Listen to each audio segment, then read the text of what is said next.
Mr. Harris liked trains. He was afraid of airplanes and didn't like buses, but trains, they were big and noisy and exciting. When he was a boy of 10, he liked trains. Now he was a man of 50, and he still liked trains, so he was a happy man on the night of the 14th of September.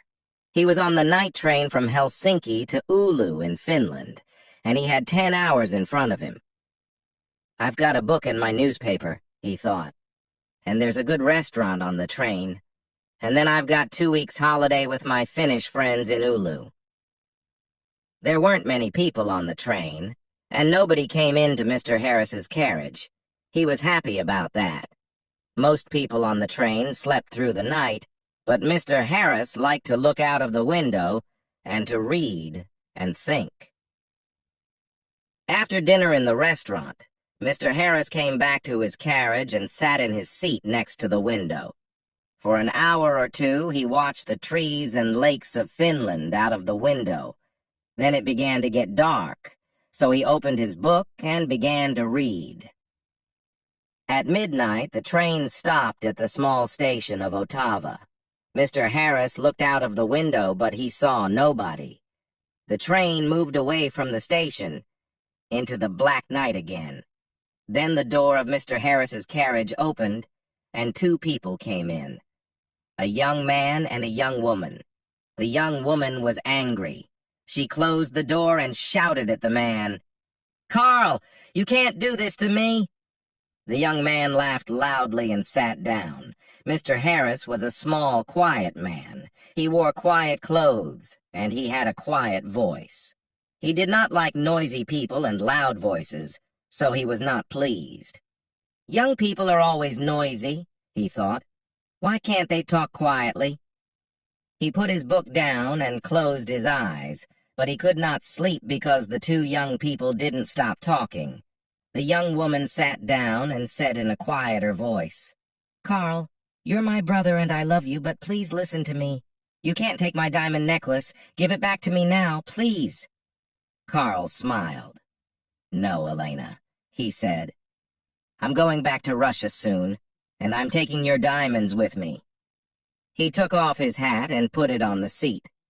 "Elena, listen. You have a rich husband, but I have no money. I have nothing. How can I live without money? You can't give me money, so I need your diamonds, little sister." Mr. Harris looked at the young woman. She was small, with black hair and dark eyes. Her face was white and afraid. Mr. Harris began to feel sorry for Elena. She and her brother didn't look at him once. "Can't they see me?" he thought. "Carl," Elena said. Her voice was very quiet now, and Mr. Harris listened carefully. "You came to dinner at our house tonight, and you went to my room and took my diamond necklace. How could you do that to me? My husband gave the diamonds to me. They were his mother's diamonds before that. He's going to be very, very angry, and I'm afraid of him." Her brother laughed. He put his hand in his pocket, then took it out again and opened it slowly. The diamond necklace in his hand was very beautiful. Mr. Harris stared at it. For a minute or two, nobody moved, and it was quiet in the carriage. There was only the noise of the train, and it went quickly on through the dark, cold night. Mr. Harris opened his book again, but he didn't read it. He watched Carl's face, with its hungry eyes and its cold smile. "What beautiful, beautiful diamonds," Carl said. "I can get a lot of money for these." "Give them back to me, Carl," Elena whispered. "My husband's going to kill me. You're my brother. Please help me. Please." Carl laughed again, and Mr. Harris wanted to hit him. "Go home, little sister," Carl said. "I'm not going to give the diamonds back to you. Go home to your angry husband." Suddenly there was a knife in the young woman's hand, a long, bright knife. Mr. Harris watched with his mouth open. He couldn't speak or move. "Give the diamonds back to me," Elena cried, "or I'm going to kill you." Her hand on the knife was white. Carl laughed and laughed. "What a sister! he said. "What a kind, sweet sister. No, they're my diamonds now. Put your knife away, little sister." But the knife in the white hand moved quickly, up, then down. There was a long, terrible cry, and Carl's body fell slowly onto the seat. The color of the seat began to change to red, and the diamond necklace fell from Carl's hand onto the floor. Elena's face was white. "Oh, no," she whispered. "Carl, come back! Come back! I didn't want to kill you!" But Carl didn't answer, and the red blood ran slowly over the floor. Elena put her head in her hands, and again in the carriage there was a long, terrible cry. Mr. Harris's face was white, too. He opened his mouth, but he couldn't speak. He stood up and carefully moved to the door. The young woman was quiet now. She didn't move or look up at Mr. Harris. In the corridor, Mr. Harris ran. The guard was at the hack of the train, and Mr. Harris got there in half a minute. "Quickly," Mr. Harris said. "Come quickly. An accident. A young woman. Oh, dear. Her brother is dead." The guard ran with Mr. Harris back to the carriage. Mr. Harris opened the door and they went inside. There was no dead body of a young man. There was no young woman. No blood, no knife, no diamond necklace. Only Mr. Harris's bags and his hat and coat. The guard looked at Mr. Harris, and Mr. Harris looked at him. "But," Mr. Harris began. "But they were here. I saw them. The young woman, she had a knife and she killed her brother." "A knife, you say?" the guard asked. "Yes," Mr. Harris said quickly. "A long knife, and her brother took her diamonds, so she—" "Ah, diamonds," the guard said. "Was the young woman's name Elena?" he asked. "Yes, it was," Mr. Harris said. "How do you know that? Do you know her?" "Yes and no," the guard said slowly. He thought for a minute, then looked at Mr. Harris. "Elena de Saronelli," he said. "She had dark eyes and black hair. Very beautiful. She was half Italian, half Finnish. Her brother was a half-brother. They had the same father, but his mother was Russian, I think." "Was? Had?" Mr. Harris stared at the guard.